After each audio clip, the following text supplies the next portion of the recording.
Trump's favorite rallying cry during the 2016 campaign was how Hillary Clinton was endangering national security by communicating with her friends through her email server. Take a listen.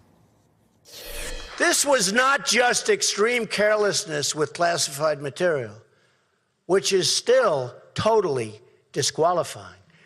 This is calculated, deliberate, premeditated misconduct. Her server was easily hacked by foreign governments, perhaps even by her financial backers in communist China. I'm sure they have it, putting all of America and our citizens in danger, great danger. We know Hillary can't be trusted. We've learned that. With America's security, you take a look at her email situation. Can we trust her with our security? Well, now the New York Times is reporting that President Trump is calling his friends using an unsecured iPhone, and that American intelligence indicates that Chinese and Russian spies are routinely eavesdropping on his calls. According to the New York Times, Mr. Trump's aides have repeatedly warned him that his cell phone calls are not secure, but the president has refused to give up his iPhones. U.S. security officials tell NBC News that they have been concerned for months that President Trump has been discussing sensitive information on an unsecure cell phone with informal advisors, including Sean Hannity of Fox.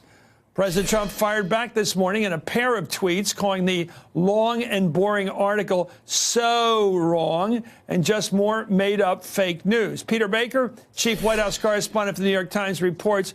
Peter, give us the whole story on this about the security dangers of a president, this one or any president, using phones.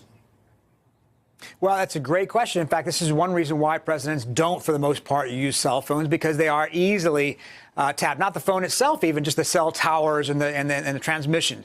Landlines are always safer. And what presidents do typically is use what they call SCIFs, secure, compartmentalized information facilities, to have communications with foreign leaders, to have communications with people that might be sensitive, to make sure that their conversations are not easily accessed by foreign governments. But President Trump has frustrated his aides. His aides are very exasperated by his refusal to listen to their advice about what he should be doing. And this is something that's come up again and again in the nearly 2 years he's been in office. So what's the danger of calling up Sean Hannity complaining about the New York Times coverage of any event?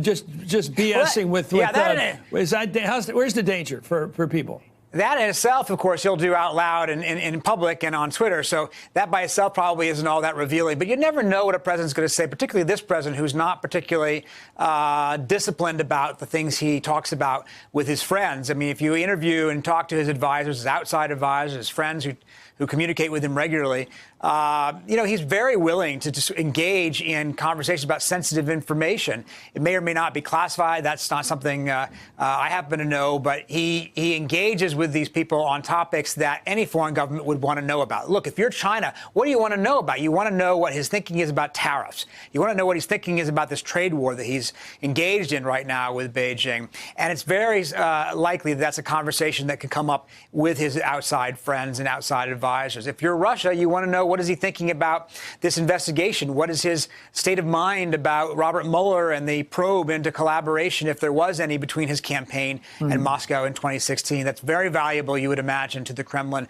So this is why his advisors have been concerned about this for any number of months.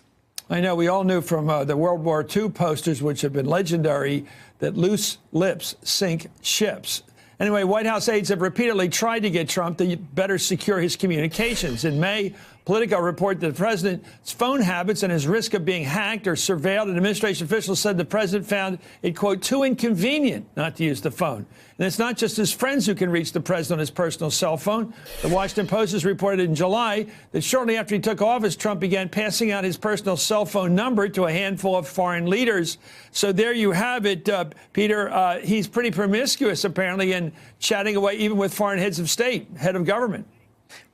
Well, he is. And you played, of course, all the clips of him criticizing Hillary Clinton for doing what would in essence be the same kind of thing, not taking seriously enough the nature of foreign governments spying on top officials of the United States. Nobody wants to know more than nobody is a bigger target than the president of the United States. And yet, despite his experience having made this critique of Hillary Clinton, despite making this a centerpiece of his campaign, he has, shown through his use of these phones an indifference to it while he is in office. So, he may believe that he's not discussing anything really particularly sensitive or classified on these phone calls, but there's a reason why foreign governments are listening in. We were told back in the old days when we still used Selectric 2 typewriters at the White House speechwriting operation for the president, the communists, the Soviets, or the Chinese could pick up what we were typing on our Selectric 2 typewriters as they drove up and down 17th Street. So they're very good at this stuff. Thank you, Peter Baker. It is scary. Hey there, I'm Chris Hayes from MSNBC. Thanks for watching MSNBC on YouTube. If you want to keep up to date with the videos we're putting out, you can click subscribe just below me or click over on this list to see lots of other great videos.